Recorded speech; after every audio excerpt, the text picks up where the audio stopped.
Hello, isang mapagpalang panahon sa ating lahat. Ito po tagapaglingkod nyo, karunungan ng Diyos, Ikitinit Martial Arts. Ang totoong pangalan ay Richel R. Kukoy Kabungkal. Sa nakita nyo po ngayon ay ang paglagay po natin ng mga orasyon o salita ng Diyos. Na yan po ay hango po sa katuruan pa ng ating mga ninuno, sa mga nasundan natin kung saan. Yan po ang kaugalian. Dahil pinakauna, importante talaga. Bago tayo humawak, bago tayo gumawa ng mga gamit, ay una talaga. Dapat alam natin ang dakila o banal na mahal ng mga salita ng Panginoon. Ang kung tawagin sa makabagong panahon ngayon ay ang tinatawag na dasal o ang orasyon. So ito po ay sinadya natin na unahin. Ang mga orasyon na po na inilakip natin ay ang orasyon po ng tinatawag na orasyon ng Diyos Ama, orasyon ng Agila, orasyon ng First 18, Second 18, Haring Bakal at Kontraambos. Kung tutunghayan ninyo at kung hihimayin natin ang orasyon na yan, ay yan po ay magagamit na po sa pangkalahatan. Bakit pangkalahatan? Dahil sa Diyos Ama, andyan po malakas ang Diyos Ama sa tinatawag na depensa tulad ng kaabal, taguliwas at saka pangliwas bala. Malakas din ang Diyos Ama sa gamutan kasi yan ang pangunahin na ititulong ng Diyos Ama sa bawat tumatangkilik ng gamit, at malakas din ito sa pagtulong ng Diyos Ama sa mga espiritong kanyang itinalaga ng tagapagbantay sa atin sa ating pang-araw-araw na hanap buhay kung ikay tatangkilik nito. At andyan din po ang orasyon ng Agila. Ang orasyon ng Agila ay kasama po ang tinatawag po na Gravila Kumpanya o di Yashua, na tinatawag po na ang paggabay ni Santo Cristo sa atin. So kung saan naman po sa aklat ng Agila, kasama dun po ang tinatawag ng misteryo ng paglalang, ang kapangyarihan ng banal na pangalan ng Panginoon, ang katotohanan sa tinatawag na Santimatam, ang katotohanan naman po sa pagtawag sa tinatawag na round devotion, round protection, upang umandar, upang magkaroon ng kapangyarihan ang bawat tangan. At maliban dyan, ang Agila ay mayroon pong mga orasyon na kung saan matatawag mo ang kapangyarihan ng kalikasan, matatawag mo ang kapangyarihan ng mga gabay, kapangyarihan ng mga anghel, kapangyarihan ng arkanghel, kapangyarihan ng Panginoon at ang mga itinalagang tagapagbantay ng bawat isa sa atin.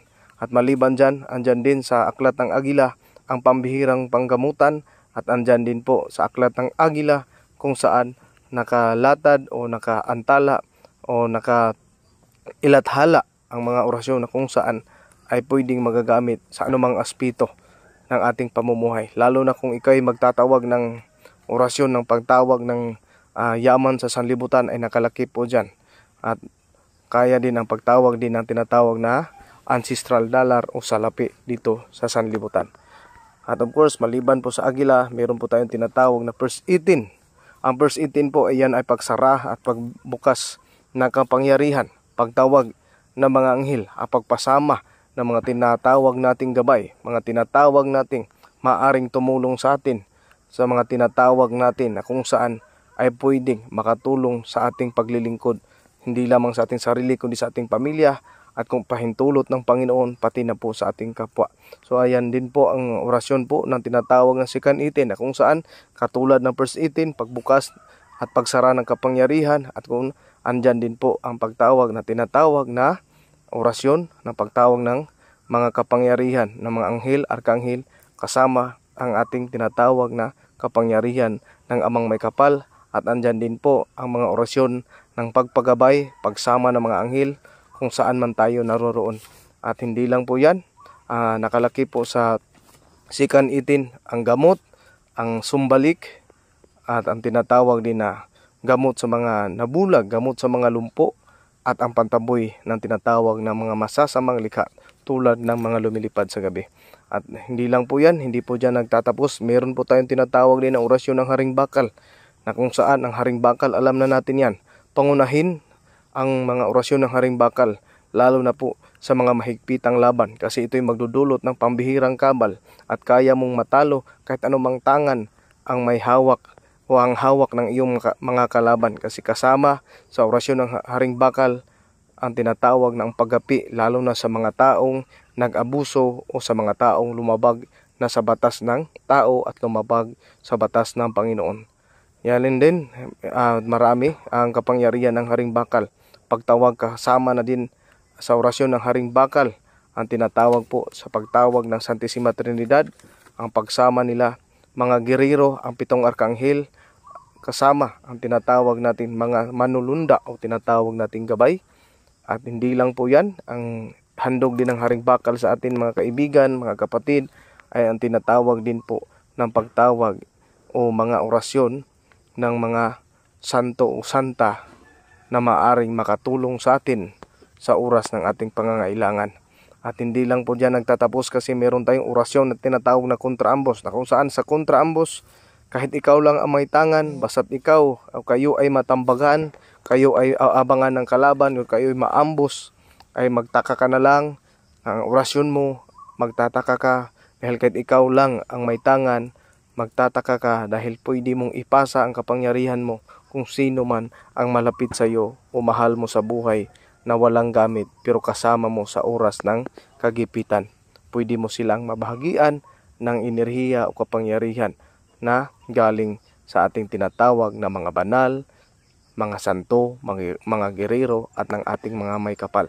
At hindi lang po dyan nagtatapos mga kaibigan, dahil po ang pinagsulatan natin ay ang tinatawag po ng kopya ng 24 medalyon na galing pa, hango pa sa formula na may akda na tinatawag na si Commander Dumagsa, na kung saan paghawak mo ang tinatawag na 24 medalyon ay meron ka ng round protection na kung saan magagamit mo sa depensa, gamutan at pangpaswerte.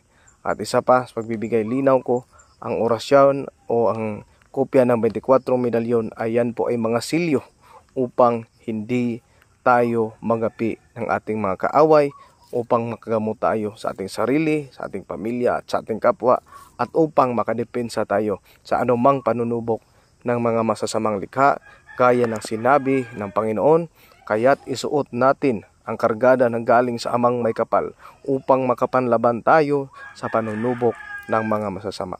Maraming salamat. Again, itong tagapaglingkod nyo, naway may matutunan kayo sa bawat ating adhikain na pagsisiwalat o pagbibigay alam, pagbibigay impormasyon o pagbibigay kaalaman sa lahat ng gusto na magkaroon ng kaalaman patungkol sa karunungang lihim. Isang mapagpalang panahon at hanggang sa muli, pagpalain nawa ang lahat na nanalig at lahat na nagsisikap na matuntun ang liwanag ng may kapal. Maraming salamat at hanggang sa muli. Hello, isang mapagpalang panahon sa ating lahat. Ito po tagapaglingkod nyo, Karunungan ng Diyos Ikitinit Martial Arts. Ang totoong pangalan ay Richel R. Kukoy Kabungkal. Sa nakita nyo po ngayon ay ang paglagay po natin ng mga orasyon o salita ng Diyos, na yan po'y hango po sa katuruan pa ng ating mga ninuno, sa mga nasundan natin kung saan. Yan pong kaugalian, dahil pinakauna, importante talaga, bago tayo humawak, bago tayo gumawa ng mga gamit, ay una talaga, dapat alam natin ang dakila o banal na mahal ng mga salita ng Panginoon. Ang kung tawagin sa makabagong panahon ngayon ay ang tinatawag na dasal o ang orasyon. So ito po sinadya natin na unahin. Ang mga orasyon na po na inilakip natin ay ang orasyon po ng tinatawag na orasyon ng Diyos Ama, orasyon ng Agila, orasyon ng First 18, Second 18, Haring Bakal at kontraambos. Na kung tutunghayan ninyo at kung hihimayin